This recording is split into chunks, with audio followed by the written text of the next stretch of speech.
Welcome to Healthy Frontiers. My name is Dr. Bizzoni, and this show is dedicated to the education of our viewers. The topic for tonight is podiatry in the 21st century, and my special guest is Dr. John OHanlon. Dr. OHanlon has been practicing for over 17 years. He practices in Somers and in Armonk, New York, and we'd like to welcome Dr. OHanlon to the show. Dr. OHanlon is the chief of podiatric in Westchester Hospital, in Northern Westchester Hospital, for 10 years. He's the chief medical officer at the Department of Corrections, does most of their podiatric work. He's a consultant for many insurance companies. He's a professor of surgery at the Westchester Medical Center, and he's a member of the American Podiatric Medical Association. He's a member of the New York Podiatric Medical Association and the American College of Foot Orthopedics. So I'd like to welcome John to the show. Thanks, Lou. Dr. OHanlon. Happy to be here. It's my pleasure. Appreciate the invite. Yeah. Hey, John. We know each other for a long time. Yes, we do. You've done some great work in Westchester area here. Thanks. You put a lot of time in. I know you do a lot of work with the fire department. You volunteer a lot of time. Yeah. You're very knowledgeable on a lot of subjects with the foot. So let's talk about podiatry. Okay. Tell me, what is a podiatrist and what is the education for a podiatrist? Okay, well, I'm a podiatrist. So I've been a podiatrist for 17 years, practicing in Westchester County. And I grew up in Armonk, so I'm kind of born and raised in the area. Right. And I'm a graduate of the State University of New York at Albany. I have a 4-year undergraduate degree, Bachelor's of Science, with concentration in biology and chemistry, and also a little history, too. Yeah. After college, I went on to a 4-year training program to become a podiatrist. I'm a doctor of podiatric medicine. That's a D.P.M. It's a 4-year intensive study course at one of the 7 colleges of podiatric medicine in the United States of America. I went to the school at Temple University in Philadelphia. Right. From there, I went on to do a residency in podiatric surgery in Buffalo, New York. I spent some time up there where I performed numerous podiatric surgical procedures, in addition to a very well-rounded residency with medicine, orthopedics, wound care, clinical podiatry. Right. Really, we were the only residents at that time in the hospital, so we did perform an array of medical services. And most of the podiatrists coming out of the schools now are very broadly trained in a wide area of medicine, with a concentration, of course, on podiatric medicine and podiatric surgery. Right. But they podiatrists are licensed providers of medical care in New York State and in all 52 states and territories in this country. I'm also board certified, American Board of Podiatric Orthopedics, primary podiatric medicine, and I'm a fellow of the American College of Wound Care Providers. Wound care. That's great. So. And you work along with a lot of other healthcare providers. Yes, a I do. podiatrist just doesn't work on his own, right? Absolutely I mean, you work with orthopedics. Right. Tell me a little bit about that, John. Well, as you mentioned before, Lou, I am chief of podiatry, surgery, and medicine at Northern Westchester Hospital Center, so we do have a fairly large department, and our members work closely with the other members of the staff of the hospital, both in a clinical setting and also, of course, in our offices. We are probably the largest providers of foot health care in the United States of America, but we don't do that in a vacuum. Right. So, as you know, we treat patients from the youngest of children to the oldest of our citizens. So there's a vast array of medical problems, conditions that we treat. So we utilize in our practice pediatricians as referrals, either to them or from them. Right. As we move into the older populations, vascular surgery becomes a very important part of the podiatry practice. We need to assess the needs of our patient relative to vascular surgery and what they can do to improve the welfare of our patients' feet. So, not to mention endocrinologists, of course, your primary care physician. We work closely with them. There are times when we need to send patients to neurologists and dermatologists. So we just like any other profession within medicine, we closely work with our friends, and it works in both ways. It helps our practice and our profession, and it certainly helps theirs as well. I know it helps my practice a ton. When someone's having a foot problem, that affects their gait, that it can affect their back. It can. So yes, it can. I mean, certainly chiropractors working with podiatrists is Absolutely. a big plus, right? And and Lou, you've been a friend to me, of course, in the area, and we have our roles when it comes to improving the welfare of our citizens. Yeah. As well as orthopedics. So a lot of patients will come to me and say, "Hey, doc, should I see an orthopedic for my feet or see a podiatrist?" I mean, so you can start with the podiatry, and then you go from there. If they feel you need an orthopedic, you're certainly going to work in harmony. It's definitely an area where I get questions from my patients, but People, when they understand what we are and what we do and the basis of our education, podiatrists our primary training really is in the management of the foot structure through function and biomechanical means. Yes. From there, we move towards surgery when and if it's necessary. Right. Of course, it's always the last thing that we would endeavor to do. So we try to treat our patients in a non-invasive way. More conservative first. Our training background is very broad. The orthopedists are now, there are several that do practice in the foot and ankle areas. Their practices do tend to be a little more surgically oriented than ours. But Okay. it's just a difference in our educational background. All right, that's great, John. All right. Let's talk about some of the conditions that you might be treating. All right, Certainly. let's talk about diabetes awareness and Okay. how rampant it is in our country. Diabetes. I mean, Yes. Well, as the viewers may or may not be aware, this is November and this is Diabetes Awareness Month. Okay, great. Diabetes is a huge disease entity in the United States of America now. Right. We have something over 21 million American citizens who are diagnosed with diabetes, adult onset diabetes primarily. Right. There are also millions of additional Americans, they estimate at least 7, but probably more than that, of people who are walking around with diabetes in the United States. Wow, that's huge. It's a huge number. We all know somebody. Right? We all know somebody in my family and yours and Yes. others who not only have diabetes but have suffered the complications of the disease. Right. And of course, whenever we think about diabetes and you think about the worst case scenario, most people are aware that diabetes can increase the likelihood of foot amputations. Right. And this is something that is, I don't want to say entirely avoidable, but the ADA estimates that up to 80% of non-traumatic amputations in the United States can be avoided, and we're talking feet now, of course, Yes. via a good, regular podiatric medical examination. Wow. So we should incorporate that as part of our regimen every year. Well, Get a we should. The check. numbers are very high, Yeah. Lou. In 2002, which is one of the statistics that I had to find out, we had 82,000 non-traumatic amputations in the United States, mostly, obviously, directly the result of diabetes in this symposium. So, and like I said, if we can reduce numbers of those, of course, it's going to keep Americans healthier, walking better, and also reduce the huge financial burden that diabetes is putting on our American healthcare system. Sure.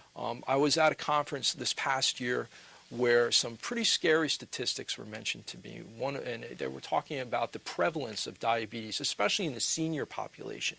And it's estimated that 1 out of 3 Caucasian Americans in the over 60 population will have or does have diabetes. Wow. They estimate that amongst the minority Americans, especially the African Americans and Hispanic population, that the numbers will be significantly higher than that, upwards of 2 out of 3 will suffer from this disease. And can directly affect our legs, our feet. Directly. Right, and that's where podiatry comes into Right. place. It ranks so strongly. very highly in terms of financial burden on the healthcare system. That and, of course, Alzheimer's disease. Both of them are really emerging as a significant financial cost, especially to the Medicare system. Sure. That's great, John. John, let's talk about if someone came into your office for a diabetic or even a foot exam. Let's just start with a foot exam. Okay, sure. Maybe you can describe what a lay person would expect when they walk into your office. Maybe, what kind of an exam do you do? Maybe you can demo a couple of these instruments that you might use. Well, any podiatrist should approach a diabetic patient really not differently than any other patient. We're really not trying to stigmatize our patients, Right. but we do recommend that the diabetic patients do receive regular foot examinations. However, as part of a podiatry examination of the foot, one would want to assess the vital structures, which would be the skin. You visualize the skin. Do you see any lesions? Do you see any rashes, any skin breakdowns, discolorations that are occurring there? Then just on a visual examination, look at the structure. Does the patient have a structure of their foot that's somehow not normal? And this is clear to the naked eye. Because in a diabetic patient, those abnormal structural conditions of the foot increase the likelihood of a wound forming there. Why? Because there's additional friction on those areas. Sure. You combine that with the rest of the diabetic foot examination, which would include a vascular exam. You want to palpate pulses. Each foot should have a pulse both on the top and on the back. There's 2 pulses in each human foot, right and left. and both should be palpable by finger touch. Right. If we can't feel their pulses, then we know that there's vascular compromise. Brings us back to when we talked before about referring to other physicians. This is an opportunity for a podiatrist through a regular examination to document vascular compromise and make the appropriate referrals. Right. So vascular. What else? Neurological. And along with me today, I brought two essential items for the examination of the diabetic foot. As part of the neurological examination, we're trying to find out whether or not the patient feels stuff. Yes. And so many patients who have diabetes, especially long-term diabetes, they're starting to suffer from diabetic neuropathy. This is a reduction of their body's capacity to feel either light touch or that stone that gets inside the shoe during the day. All these things in combination with a bad deformity or some impaired circulation can increase the likelihood of a wound. So just once again, so what would a patient feel? So two things I just caught from what you were saying, John, is one is that if they're home and just looking at their feet and they see something odd, that may bring me or a patient to your office. Right. Or if they're feeling something a little strange in their feet, if they're walking, running, all of a sudden something develops like a little pebble in their shoe. This is true. Also consider the lack of sensation. You may equally say that, this is strange. I used to feel myself tying my shoes, but now I don't anymore. A lot of my patients with diabetes will come into the office, and the first thing I notice is there's a couple of red lines across the front of their foot. Well, why is that there? Well, it's a clear indication of probably some lack of sensation. Why? Because they're tying their shoes too tight. A lot of diabetic patients can't feel their feet well. They always feel that their shoes are too loose. So they're tying them too tight. You combine that with some circulatory compromise, and before you know it, you could have a wound. So patients need to know that they have a neurological deficit, and so they can be aware of it and know that, my shoes aren't too tight. My podiatrist told me that this is how tight they should be based upon this examination. Now, what we have here is a neurological tuning fork. This is really nothing more than something that probably kids saw in 4th grade class, because it creates the tone of a C on the musical scale. Sure. But we bang it like this, and if you put it to your ear, you could hear the tone of C, but most importantly, on this end, it vibrates. So I'll take this end down here and put it across the top of their foot or elsewhere on the human foot of the patient with diabetes and assess, well, can you feel that vibration? Frequently, they can't. And if they can't feel it, we know that something is wrong. Recently, this came out as well. This is called the Semmes-Weinstein filament. I don't know if the viewers can see it, but it's a little nylon filament right here. It essentially exerts about 10 grams of force when you put it against skin and bend it. Now, this is placed on several areas on the bottom of the foot, especially distally where the area of the toes are. And if the patient can feel that as we bend it, we know that they have not lost their protective sensation. They can feel this very fine instrument on the bottom of their foot. So we know that in all likelihood, they're not going to suffer from a wound if they maybe get that stone inside their shoe or something, because they'll know it's there. Great, John. And what could a person do at home to reduce risks of having some of these problems? Is there anything they can do at home? Well, speaking about the diabetic population now, of course, well, a diabetic patient should, of course, check their feet every day. They should make sure that between the toes is dry. They should make sure that their toenails aren't excessively long. If they're able-bodied enough and they're not visually impaired, this is another problem with diabetic patients. They frequently suffer from retinopathy. If they can cut their toenails, we recommend that they cut them straight across. I also recommend, through my practice, that they use a file just to file off the edges, because the corners of the nails can be a little sharp at times. So we do like to straight across and file the edges. Washing the feet once a day, using a good emollient, cream, moisturizer, never between the toes. And, of course, we want them to wear absorbing socks, which should be an acrylic-type sock or a wool-type sock. Cotton is good, but not as good as some of the synthetic materials that are out there now. Watch for hyperhydration, not too much sweatiness of the feet. And one of the things that I've been doing in my practice recently is I've been recommending the use of antiperspirant sprays on the feet. I find that for patients, especially the diabetics who have some autonomic neuropathies whose feet may sweat, we like to use the antiperspirant because it reduces friction, it reduces the amount of fungus that develops in there and prevents blistering. That's great, John. And for the average diabetic patient, they should be seeing a podiatrist probably twice a year. Okay. And let's go on to something for diabetics and for Right. non-diabetics. How about Okay. foot orthotics and shoes? There's certain shoes for diabetics, right? Right. That are Well, recommended.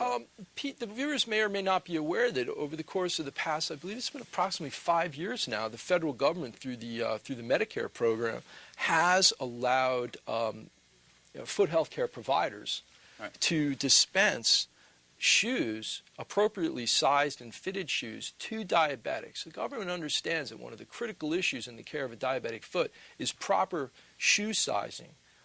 When a patient with diabetes wears a shoe that's not properly fitted, of course, this exerts forces on the foot, which can result in wounds. Right. So the diabetic patient on evaluation by a podiatrist may want to mention this podiatrist. Most of us are aware of it now, that there are opportunities for them to receive a pair of shoes once per year. They can receive up to 1 pair of shoes per year terrific. and 3 inserts. Yeah. And, they're really not that bad looking. This one right here is a Lycra shoe. In other words, if I put my fingers in here like this, maybe you can see them bubbling out. This is a great shoe for a patient with diabetes who has pedal edema, which would be swelling in the feet as the day goes on. They may not see a lot of swelling at the beginning of the day, but during the course of the day, their feet will swell. And if so, if you wear a shoe that's a little tight, you're going to develop a problem. So this is a nice flexible shoe. Right. Here is a New Balance sneaker. So they don't all have to look terrible, Yeah, the shoes pretty that the good there. patient. This is a New Balance sneaker. Now, what sets a diabetic shoe apart from other shoes? Yeah. Because Medicare doesn't approve all shoes and sneakers for the diabetic program. Typically, they have to have a significant amount of depth. That's the top to the bottom. We like to see more of a rounded shoe, Right. rounded sneaker at the tip, Yep. not Breathing pointy, room. in other words. Yep. The insoles need to be removable. This is a removable insole, and the reason for that is because we need to accommodate their foot deformities with an appropriate insert. Now, the Medicare shoe bill allows for an appropriate insert to be dispensed by a podiatrist, up to 3 pairs of these per year. Oh, These inserts this is an over-the-counter product, Lou. This is something that's made based upon size. It's a soft top cover material, and for the average diabetic patient who doesn't really have any severe deformities, this is perfectly reasonable for them. It's going to accommodate the foot. It's going to absorb shock. It's comfortable. It absorbs moisture, and if replaced frequently enough, they shouldn't have any And difficulty. they'll get reimbursed 3 times a year for replacements. Right. The plus the shoes. podiatrist was responsible for purchasing the shoe Sure. through his supplier, Yep. as well as the inserts. Right. He then bills Medicare for the service and is appropriately reimbursed But for then that. the patient knows they're getting the correct piece of equipment. Yeah, they know they're getting the correct piece of equipment. And there's also rules within the system that allow for the patient to return the shoes if they're not fitting correctly for a reasonable amount of time. But Great. as you can see, there's several, and this is just a very small fraction sure. of what's available. There's a lot available out there. Hey, John, I want to move on now to something a little different. I want to talk about pediatrics, okay? Sure, Lou. And some of the common conditions, because a lot of times patients will not think of pediatrics and podiatry. That's right. Right. So That's right. I know there are some orthotics. Yeah. Maybe we can talk about orthotics and We pediatrics can. and some of the common conditions Okay. that come in that you Well, come to your office. Frankly, I have one of the busier pediatric practices there you in go. the It's a area. And there are several pediatricians in the area who, of course, have gained confidence in me over the course of the past 17 years and do send a lot of their patients to me. I would say the most common things that I see in children would be warts and ingrown toenails and, of course, flat foot conditions and some growth plate issues. And then, of course, there's always the sprains and the strains and the wounds and lacerations that come in the door. Yes.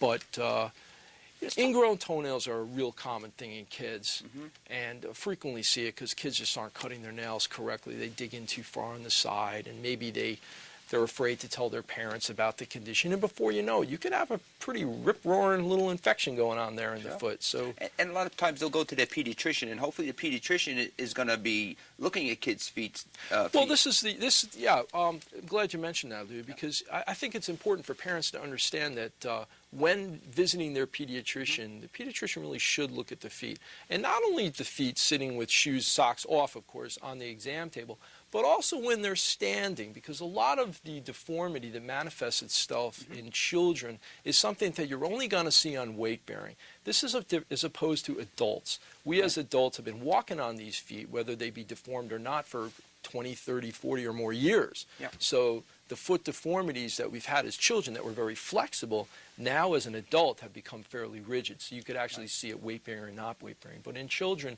they need to be standing up during the examination by their pediatrician. Here's a good question, John, Right. if I can interrupt you for a Yeah. moment. If you want to put an orthotic in a child, Right. all right, at what age can you consider that, number one? Right. And, a lot of us as parents will see our kids, when Right. they're really little and they have flat feet. Right. Are you going to put an orthotic in? What percentage of those kids will require an orthotic, and what age? Well, it's a good question, Lou, because it is controversial even within my own field.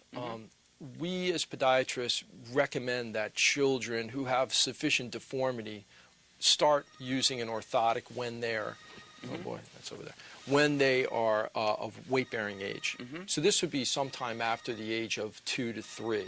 Now, of course, in the younger children, the infants, there's a tremendous amount of adipose tissue that's still existing underneath the foot structure. Right. That's going to be the chubby little feet that you see in children. Yeah, right. So those kids, you're not going to treat with an orthotic because the flatness that you're seeing is really being mimicked through the use of the adipose, in the I foot. see. Right. Okay. So it's not as high a percentage. A lot of those little kids seem to have a need for them, but Well, they do have a need for them, but of course you have to balance that with the fact that they're not really walking yet. And so what is an orthotic really going to do for a child that's not walking? Now, of course, as the children get a little older and start to walk, that's when the podiatry examination by the pediatrician, of course, really comes into play. Sure. If the children have a very flat-looking foot structure, they can come to the podiatrist and we can put them into a decent foot orthotic for them. However, the flatness in the child's foot is something that could also correlate with other conditions that are affecting the child, such as hypotonia. And there's a spectrum of attention deficit disorder now where you're also going to see a lot of low tone issues. Right. And those are things that actually a podiatrist could pick up in his own practice if you have a child who comes in with a very flat, flexible foot structure. There you go. And, most All ties in. the orthotics that we use for children, I have essentially 4 different orthotics here we can talk about briefly. Most of the children that I see who have your average flat foot deformity do really well in a device something like this. You'd like to have a fairly deep heel cup in the back and a nice arch. These are casted, by the way, with the child non-weight bearing in plaster. We use plaster. Okay. As people get a little older, maybe if they're going into the business world, this is a graphite type orthotic device. This is a very thin shell material. This can go into a business shoe and help a person who's on their foot a good part of the day. For your adult who's athletic, runner, walker, Right. Sometimes they might like something that has good rigidity to it. It's going to hold up their arch, but at the same time has some shock absorbing capacity. And this particular device is semi-flexible. Sure. So although it looks fairly rigid, it is semi-flexible. And then getting back to the diabetic shoe bill for just a minute, I thought I'd just mention that the Medicare also provides for a custom-made foot orthotic, 1 pair per year. Oh, is that Now, right? Okay. why is this orthotic different from those orthotics? Well, this orthotic is made with a leather top cover, Right. and it's made out of a foam material. This is foam, and the nice thing about foam is that in my office, I could heat this, I can grind this, I could add components to it that will offload areas of the diabetic foot. People might suffer from a potential wound. Great, John. That was great on orthotics. That's a lot of people just go to CVS and just pick up a pair of orthotics. It's not true, very generally recommended. I think that it's reasonable for people to want to do a little self-treatment before they see professional intervention. If they see it helps, then maybe. It's true. And there are times when the over-the-counter products are very helpful if they just need a little shock absorbing. But the thing to know about over-the-counter products is that they're made and sold based essentially on length. Yes. They're not designed upon height. And this is the issue that affects most of the people who have significant pathology. Right. They're going to come in when the height of the arch is bad. And for that, you really have to tailor them to something a little more professional grade. That's a good explanation on Right. that, John. John, just lastly, we're running out of time. We're going to just talk briefly. I know there's some really strong advances, great advances in pediatric surgery. Yep. So Yep, why don't there you is. just give a minute or so on that? Well, I know it's hard in that the short viewers time. may be interested in this. This is a procedure that I've been doing a lot of over the past few years now. And for patients who come into the office, especially the younger group, under 15 years old, who have really a significant flat foot condition. There are times when orthotics are perfectly fine, Right. but there are times when an orthotic really isn't doing enough. Now, I just wanted to mention one other thing, Lou, about children and shoes. Yes. If I'm sure the viewers are well aware of this, but if you look around and if you look at the schools or even look at the bus stops in the morning, look and see what these kids are wearing. A lot of children are wearing flip-flops now, 12 months out of the year. Yeah. And if they're wearing sneakers and shoes, frequently they don't tie them. So just a little assist here to parents that be sure that when your children put their shoes on, that they tie their shoes. They put them on and take them off by tying and untying. And as far as the flip-flops are concerned, we in the practice of podiatric medicine are generally opposed to the use of flip-flops, especially in children who have some podiatric deformity in their feet. But one of the failures that's occurring in my profession now relative to the care of children is that custom foot orthotics need to go into a shoe. They need to go into a laced shoe because if the shoe is too loose, the orthotic is worthless. So what have we developed to help those children where compliance is really a problem with shoes? Well, this is a photograph of something out of one of our recent journals that shows exactly that. This is a pretty severe case of pes valgus, which is flat feet. The viewers will note that the arch along this side of the foot is directly on the floor. There's no gap under there whatsoever. You couldn't slide a matchbook underneath there. These are the kids who really need our help. And in that case, what I've been doing for the past 5 years is using an implant. These little implants here are used to help correct flat foot in children who have a flexible deformity. What I mean by that, Lou, is that when they're sitting on the chair, their feet look normal. But when they stand up, they're flat as pes pancakes. That's what we call it, pes pancakes. So these implants, which we have there on this little board, are designed through a very simple procedure, which takes me really not more than 1/2 hour, to reconstitute or reconstruct the architecture of the foot structure. That's phenomenal. This small implant, which can be placed in without cutting of any bone, into a joint called the subtalar joint, which is in the rear section of the foot. We use a lateral approach. It's done in a hospital. The children are under anesthesia. It takes us about 1/2 hour to do it. There's no cutting of bone, like I said. All we do is create a little space, and the space is created on the outside of the ankle coming in from about this direction. This is just a dilator. We essentially make a small incision, put the dilator in, and just wiggle it around until you get a big enough space.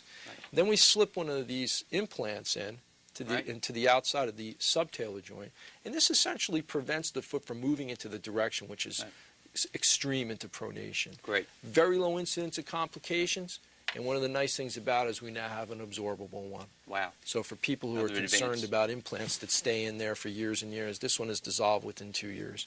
And the deformity maintains its correction. That's terrific, John. I mean, that's just a great show. I think you did a great job. Time is up already? Time is up. Fabulous. John, thanks for being on the show. I appreciate it. Lou, it was great. Professional. Always a pleasure to be with you. I was happy to appreciate the invitation. If you have any questions for Dr. John OHanlon, please email him on his website, and he will be happy to answer those questions just as soon as possible. Thank you for being so attentive, and see you on the next show. Thanks. Excellent. That was great.